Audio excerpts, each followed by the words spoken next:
Have you ever wondered why people like politicians who have never taught a day in their life are so opinionated about education and education policy, or just, teaching in general? There's a concept coined by somebody named Lordy back in the 70s, who's like an educational scholar, known as the Apprenticeship of Observation, that explains what's happening. Basically, the Apprenticeship of Observation is the idea that opinions around education or teaching grow out of thousands of hours of observing teachers from a student perspective. So for example, if you go from school from kindergarten all the way through 12th grade, that's 13 years of observing people teach. And if you go into higher education, that's even more time spent observing somebody, typically 5 days a week in a subject area. That's very different than like another profession, like a lawyer. How often do people who go into law actually sit down and observe lawyers do what they do on a daily basis? Now, the thing is, because there's so much exposure to education or teaching and what people think it looks like, people get these ideas in their head of, hey, this thing worked really well for me, then it must work really well for other people. Everybody must be experiencing similar or the same things. You have this like very narrow scope of what education looks like from your perspective. But what's missing are some important key details, like why are teachers doing something a certain way? What about the internal monitoring and adjusting based on how students are responding and progressing through their learning? But it also gives a very incomplete understanding of like the different struggles that teachers deal with on a day-to-day basis. For example, as a student, you likely don't see all the difficult conversations with parents,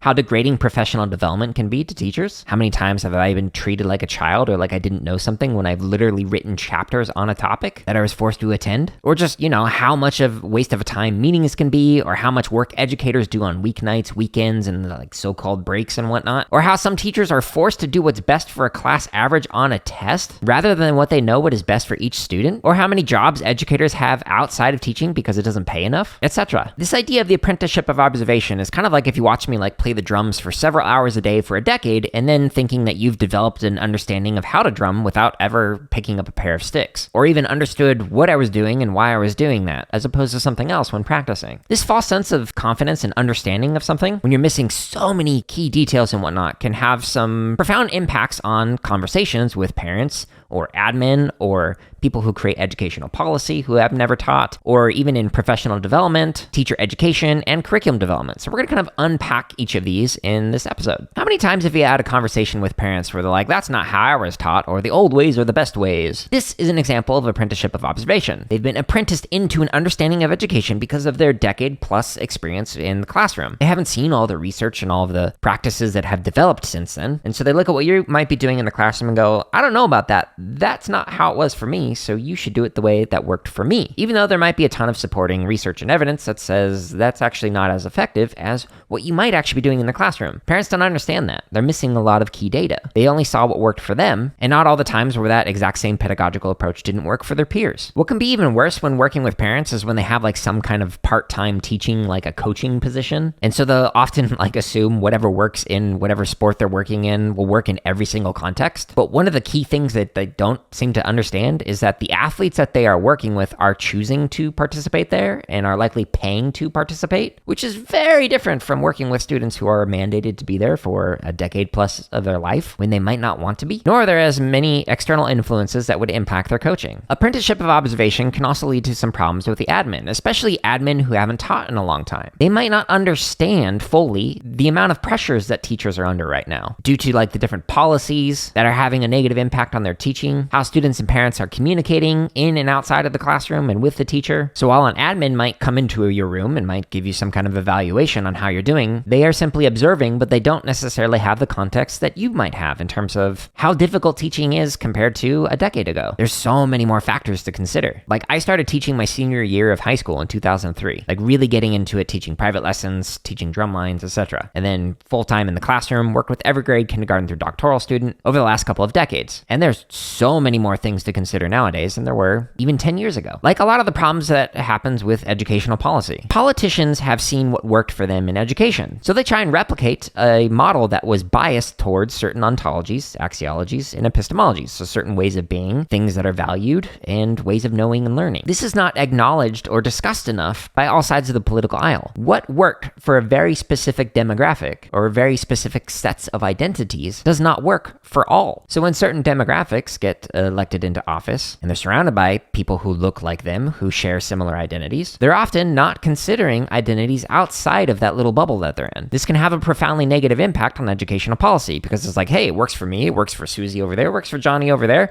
it must work well for everybody. Well, maybe, but probably not. But again, because politicians were apprenticed through their observation over decades of experience in education without actually knowing what's going on behind the scenes or in the head of the teacher that is working with them, they have these ingrained understandings of what education looks like that ignores everything else. All these other factors that we must consider. Apprenticeship of observation also creates an interesting problem with teacher education and professional development. Pre-service educators, so like undergraduates who are getting degrees in education, will often come into education experiences wanting to imitate what worked for them, which is great, until they realize that what worked for them won't necessarily work well for everybody else. And that there are many different approaches that can be taken for many different types of identities, different scenarios, different contexts, etc. On the professional development side of things, there's also some teachers who are new to computer science, maybe they've been teaching for a while. They can often be the ones who hold back their students with comments like, it won't work for my students, or you just don't understand what my teaching situation is like. Which is interesting because in-service educators often don't have that national scope or context, or even just like a regional scope or context that many professional development and curriculum developers have. But there's also problems with apprenticeship of observation with curriculum development. If the curriculum developers do not have a wide range of experiences, they can create content that is for a very narrow range of observations or very narrow sets of identities. Now, in episode 150, which is titled Fostering Intersectional Identities Through Rhizomatic Learning, John Stapleton and I read a paper that we co-authored that kind of talks about a curricular approach that you could take that would work really well for a variety of identities to make it so that if you have 30 kids in a class, they could explore things in 30 different directions. Take 30 different paths to go to 30 different landmarks, create 30 different types of projects, etc. Or to follow a well-worn path. It's up to the students, rather than to a curriculum developer who has never met the student. So if you want to learn more about that, check out episode 150, which I link to in the show notes at jaredoleary.com. But rather than just like spell out, here's the doom and gloom that comes with apprenticeship of observation and putting a label on something you may have noticed, let's talk about, well, what can educators actually do about this? Just understanding this concept is a start to understanding how some people develop these assumptions and misconceptions or misunderstandings about what education, teaching, learning, etc. looks like. So how can we actually like improve discourse around teaching and learning? To be very candid and frank with this, you're fighting more than a decade of someone developing opinions through their apprenticeship of observation. So this is going to be a difficult conversation. One recommendation that I have when working on apprenticeship of observation with parents is to share not just how a student is doing, but what you are doing and why you are doing it that way to help their specific child, which might be different from how you're trying to help another child, and you can explain to them that that is a good thing. Every child has unique individual interests and needs, and if the parent has multiple kids, you can be like, well, is Susie the exact same way as Johnny? Do they have the exact same like preferred methods of learning? Are they interested in the exact same content, etc., etc.? You can do that and say, well, I have a class with 30 kids who are very different, not just two kids who are different. So I'm going to be using an approach that's going to try and help your individual child rather than just an approach that is a blanket and will hopefully work for the majority of the students. Now, when it comes to like working with admin who have this apprenticeship of observation and don't necessarily remember what it's like to be in a classroom or haven't been in it recent enough to understand what the most recent challenges are, you could ask admin for multiple perspectives or approaches to try different things with different students rather than having them encourage or promote only one approach. Just kind of help them unpack that there are many ways to teach and to learn. And again, what might work really well for one student might not work really well for another. So helping an admin kind of come up with some own ideas to help support you can also help them to understand, hey, there are many different ways that might work. Now, if you are an admin, I encourage you to ask some questions of your teachers to seek a multi-perspectival approach, which I've talked about on many of these other podcast episodes, rather than assuming that there is one correct way to work with every single student. Now, on the educational policy side of things, one of the things that we can do is actually invite politicians to the classroom, but don't make it a PR stunt. Let them see what it's actually like teaching. Now, why am I telling you this? I worked in a district where a politician was invited to the district, and I was teaching at a school that this politician was not observing. However, I was asked a week or two before the politician actually came to go visit the school that he was going to and teach a class how to do computer science the way that I did it at my school. And over the course of multiple lessons, I taught them all the very basics of like how to engage in interest-driven learning, work on multiple platforms, etc., and create things that were interesting to them. Then when the politician came to that school, which is not my school, I was asked to visit in there and pretend like I was basically teaching there and to answer some questions. And the kids were also able to ask some questions of the politician. These questions were literally scripted out in advance and had to have been approved by the PR team. The politician was not going to just answer any question. And the politician had a schedule down to the minute of what rooms they were going to be in, what they were going to visit, what they were going to see. So the school looked beautiful. All the paths that he was going to take, like everything had artwork of students creating stuff on the walls, and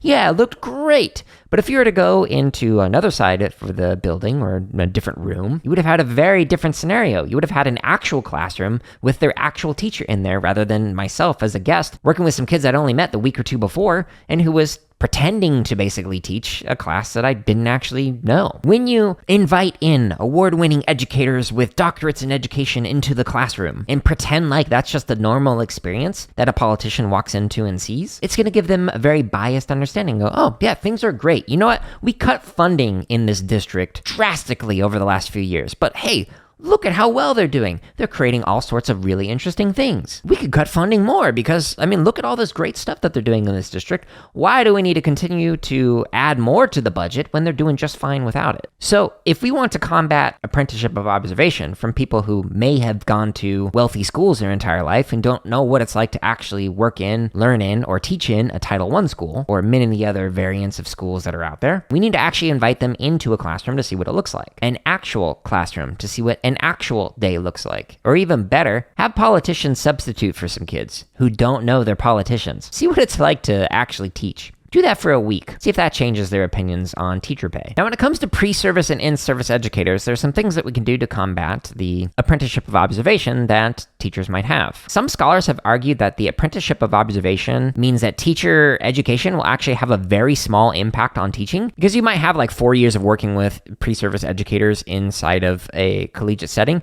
but they're going to have like 13 plus years of K-12 context that they're going to draw on with their apprenticeship of observation and go, that's the way to teach. This 4 years that I learned over here is fine, but I want to go back to the thing that I learned when I was actually a student in a K-12 context. However, there has been some research over the last couple of decades that has said, well, no, you can actually have a profound impact on pre-service and in-service educators, regardless of what their apprenticeship of observation looked like. One way that you can do this is by modeling pedagogy. So unpack why you use that pedagogy and then encouraging reflection on that particular pedagogy. So for example, in my student teaching, I had a teacher who, while he was teaching a lesson, he would turn and look at me and say, the reason why I modified this is because of blah. And I was like, oh, I was wondering why he was modifying the lesson. Students didn't know that. They were sitting there just like learning how to sing or play an instrument, etc. And the teacher was explaining out loud in the middle of a lesson things that he's doing. Just turn and look at me. I'm doing this, or I notice this. I'm changing this. Now I'm going to do this thing. And then he'd continue teaching.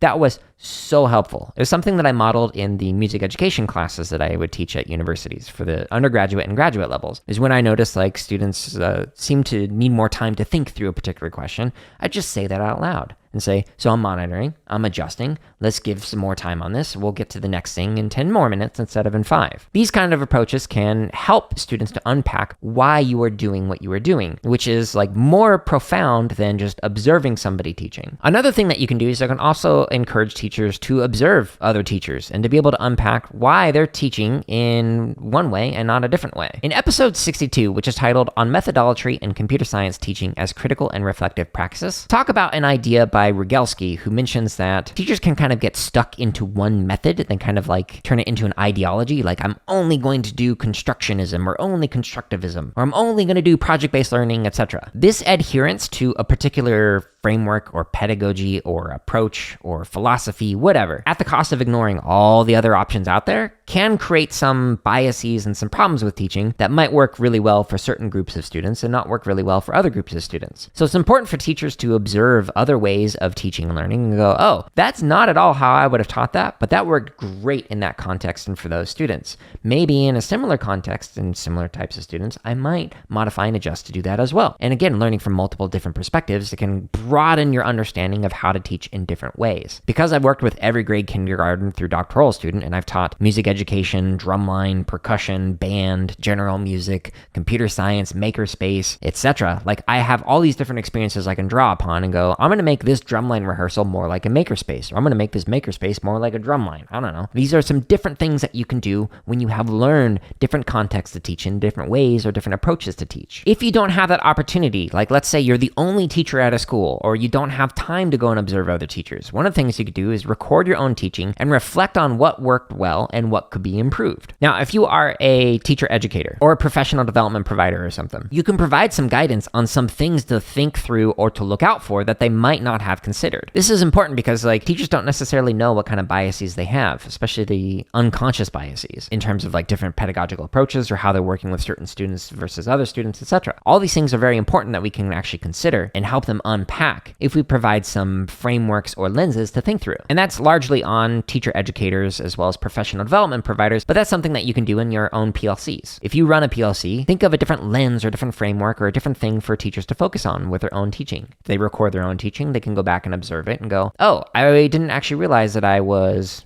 not focusing on A, B, or C, and instead it was doing X, Y, and Z, etc. Now, if you are a curriculum provider or you work with curriculum providers, one of the things that can be done to combat the apprenticeship of observation is to broaden the scope of understanding by having a team that has a wide range of experiences and backgrounds in education. If you are unable to get that, then find multiple curricula to use. Like if you use Scratch, there are many ways that you can work on Scratch. Like I have a bunch of Scratch videos on my website. I've created several hundred videos over the course of the last decade, but that's just from my perspective and from my experiences working in education. Like if you use the Creative Computing Guide from Harvard, that's going to be different than the content that I created, which is also going to be different from CS First by Google, which is going to be different from like the tutorials made by MIT in Scratch's website. There are so many different ways and different approaches that you can pull from. So if you are an educator and you're trying to think of like, okay, well, how do I get multiple perspectives and whatnot that will work for the students I'm working with? Well, then pull from multiple curricula. But if you are the person who is actually writing that content, and let's say you're on a small team like I was the only person who created content in a former organization, intentionally build into your design content that is encouraged to be modified. That way it can actually meet the local and individualized needs of the students, the teachers, communities, etc. that will use that content. And again, in episode 150, Fostering Intersectional Identities Through Rhizomatic Learning, John Stapleton and I talk about how you might be able to do that. All this being said, we need to not just teach the students that we work with, but society as a whole. Not just what we are doing in the classroom, but why we are doing what we are doing. For example, there has been those anti-DEIA laws that have been coming out. And I talk about this in episode 196, which is titled, We Need to Talk About This. If politicians understood that the reason why I am using culturally relevant pedagogy is because it will treat your child as an unique individual and will make it so they're actually more interested in learning, as opposed to me trying to like push some kind of woke narrative or whatever they think I'm actually doing. If they understood that why, rather than what a news organization tells them I'm doing and why I'm doing it, even though it has nothing to do with why I'm actually doing what I'm doing, maybe we wouldn't have those anti-DEIA laws. And maybe if people in power were to reflect on their own apprenticeship of observation and to understand that it is a very incomplete narrative, not only because the scope is narrow, but because they don't understand